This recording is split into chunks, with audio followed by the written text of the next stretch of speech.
भारत में spam calls और अनचाहे messages की समस्या लगातार गंभीर होती जा रही है और इसी को लेकर अब टेलीकॉम रेगुलेटर यानी कि ट्राई ने एक बड़ा कदम उठाते हुए टेलीकॉम कंपनियों पर 150 करोड़ रुपए का जुर्माना लगाया है। लेकिन कहानी यहीं खत्म नहीं होती। टेलीकॉम कंपनियों ने अब ट्राई के इस आदेश को चुनौती दी है और इस जुर्माने को रद्द करने की मांग भी की है। लेकिन सवाल ये उठता है कि आखिर जब स्पैम कॉल्स और मैसेज से आम लोग इतने परेशान हैं, इतने दुखी हैं, तो इन्हें रोकने की असल जिम्मेदारी है किसकी? क्या सिर्फ स्पैम भेजने वाले टेलीमार्केटर्स इसके लिए जिम्मेदार हैं, या फिर वो नेटवर्क भी आंसरेबल है जिसके जरिए ये कॉल्स और मैसेजेस हमारे फोन तक पहुंचते हैं? फिलहाल ट्राई का रुख इस मुद्दे पर बिल्कुल साफ है और इसी सोच के आधार पर ये 150 करोड़ रुपए की कार्रवाई की गई है। तो चलिए आज की इस वीडियो में इस पूरे मामले को हम अच्छे से समझते हैं। नमस्कार, मैं हूं सलोनी त्यागी और आप देख रहे हैं मनी 9।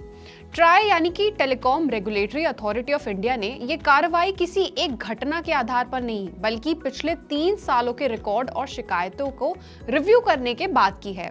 रेगुलेटर के अनुसार स्पैम से निपटने के लिए पहले से ही नियम मौजूद थे, सिस्टम भी बनाए गए थे और शिकायतों के निपटारे का प्रोसेस भी तय था।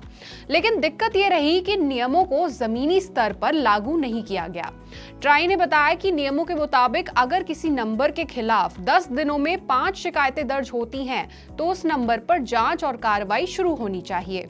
इसके अलावा ग्राहकों को राहत देने के लिए शिकायत दर्ज करने की समय सीमा भी बढ़ाकर 7 दिन की गई थी। पहले ये सिर्फ 3 दिन थी। इसके अलावा यूजर्स डीएनडी ऐप के जरिए सिर्फ कुछ क्लिक्स में शिकायत दर्ज कर सकते हैं। इस सब के बावजूद भी बड़ी संख्या में शिकायतें पेंडिंग रही या तय समय में बंद नहीं की गईं। रेगुलेटर का कहना है कि स्पैम रोकने के लिए सिर्फ नियम बनाना काफी नहीं है, बल्कि नेटवर्क स्तर पर निगरानी, डेटा एनालिसिस और पैटर्न पहचानना जैसे कदम भी उतने ही जरूरी हैं। कई मामलों में स्पैम कॉल्स और मैसेज के पैटर्न साफ दिखाई दे रहे थे, लेकिन उन पर समय रहते कार्रवाई नहीं की गई। ट्राई के आंकड़ों के मुताबिक स्पैम पर कार्रवाई के तहत अब तक 21 लाख से ज्यादा मोबाइल कनेक्शन डिस्कनेक्ट किए जा चुके हैं। इसके अलावा 1 लाख से ज्यादा टेलीमार्केटर्स और संस्थाओं को ब्लैकलिस्ट भी किया गया है। ये आंकड़े साफ दिखाते हैं कि ये समस्या कितनी बड़ी है, कितनी गंभीर है और कितने बड़े लेवल पर नेटवर्क का मिसयूज हो रहा है। इसलिए ट्राई ने अब नियमों को और सख्त किया है। नए फ्रेमवर्क के तहत टेलीकॉम कंपनियों को अब स्पैम कॉल और मैसेज की रियल टाइम मॉनिटरिंग करनी होगी, यानी सिर्फ शिकायत आने के बाद नहीं, बल्कि पहले ही संदिग्ध गतिविधियों की पहचान कर उन्हें रोकना होगा। और अगर अब इस जिम्मेदारी में लापरवाही पाई जाती है तो फ्यूचर में टेलीकॉम कंपनियों पर 2 लाख रुपए से लेकर 10 लाख रुपए तक का एडिशनल जुर्माना भी लगाया जा सकता है। ये साफ संकेत है कि रेगुलेटर अब इस मुद्दे को हल्के में लेने के मूड में तो बिल्कुल नहीं है।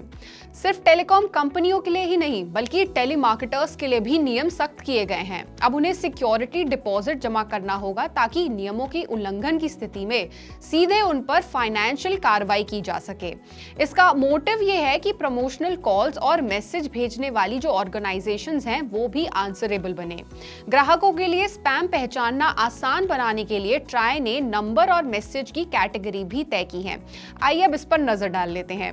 प्रमोशनल कॉल्स के लिए 140 सीरीज, जबकि बैंकिंग और जरूरी सेवाओं के लिए 1600 सीरीज नंबर इस्तेमाल किए जाते हैं। अगर किसी सामान्य 10 अंकों वाले नंबर से प्रमोशनल कॉल आती है तो वो नियमों के दायरे में नहीं आती। इसी तरह मैसेज के साथ दिए गए टैग से भी उसका नेचर समझा जा सकता है। जैसे P का मतलब है प्रमोशनल, T यानी कि ट्रांजैक्शनल, S यानी सर्विस और G यानी गवर्नमेंट मैसेज। ट्राई का मानना है कि इन पहचानों से ग्राहक खुद भी ज्यादा सतर्क हो सकते हैं और सही समय पर शिकायत दर्ज कर सकते हैं। हालांकि इस पूरे मामले पर टेलीकॉम कंपनियों ने ट्राई के फैसले को चुनौती दी है। कंपनियों का तर्क है कि स्पैम भेजने का काम टेलीमार्केटर्स करते हैं, इसलिए पूरी जिम्मेदारी नेटवर्क ऑपरेटर पर डालना ये बिल्कुल सही नहीं है। इस जुर्माने को लेकर अब कानूनी प्रक्रिया भी शुरू हो चुकी है। इस पर ट्राई का पक्ष साफ है। उनका कहना है कि जब तक स्पैम नेटवर्क के जरिए ग्राहकों तक पहुंच रहे हैं, तब तक नेटवर्क ऑपरेटर की भूमिका को इग्नोर नहीं किया जा सकता। ट्राई के इस फैसले पर आप क्या सोचते हैं, आप क्या राय रखते हैं, आप हमें कमेंट करके जरूर बताएं। और ऐसी ही और खबरों और अपडेट्स के लिए जुड़े रहिए हमारे साथ और देखते रहिए मनी 9।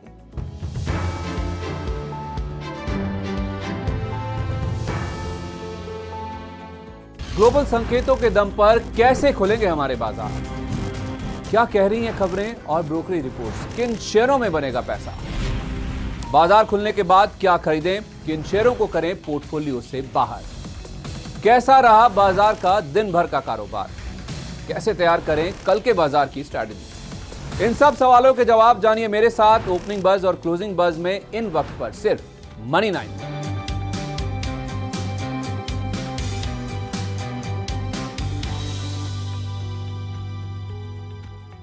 मनी 9 लाया है मेंबरशिप प्रोग्राम मनी 9 प्राइम।